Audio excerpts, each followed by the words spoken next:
Hi, my name is Steve Tatham. I'm the Executive Creative Director of Epic Universe. So can you talk a little about what it's been like to bring these classic Nintendo video games to life in Super Nintendo world? Sure. What we like to focus on, not specifically the game aspect, although we're really wanted to bring the experience of interactivity and collecting points and collecting coins and collecting experiences that can then lead you to hidden boss battles and things like that. So we did that, absolutely. But what we're really thinking is important is the characters and the stories, because the legacy, for example, of Donkey Kong has been around for 4 decades, and so that character has appeared in a lot of different games in a lot of different ways. And so we're not specifically focused on one of the games, we're really focused on that character and that story and how it resonates with our guests. What are your thoughts on, in general, interactivity and how today's audiences that come in, guests come in, they're gamers, most of them? Absolutely.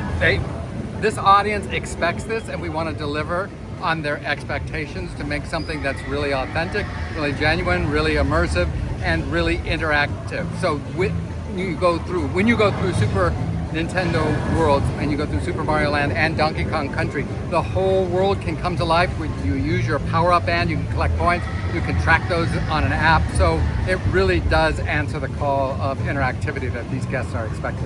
And also, technology is at the center of everything. Can we start with the new ride system you have right behind you here with Donkey Kong Country? Sure. So we wanted to bring the experience of this minecart attraction to life, and in Donkey Kong Country, you get shot out of a cannon, you fly through the air off the track, and we really wanted to recreate that, so we had to create a prototypical ride system. And so we created a way where when you are on the ride, you can see the track disappear. So I think we've really delivered on that. I guess our guests, I'm sure, will experience that. And so it's really true to the source material.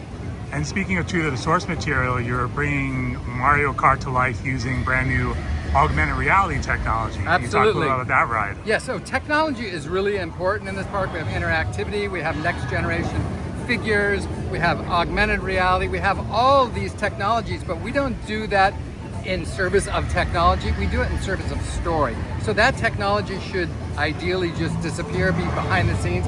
The guests shouldn't have to know anything, experience anything, or even think about technology. It should just be presented as entertainment to make the experience more immersive, more seamless, and a better overall experience for their day here at Epic Universe.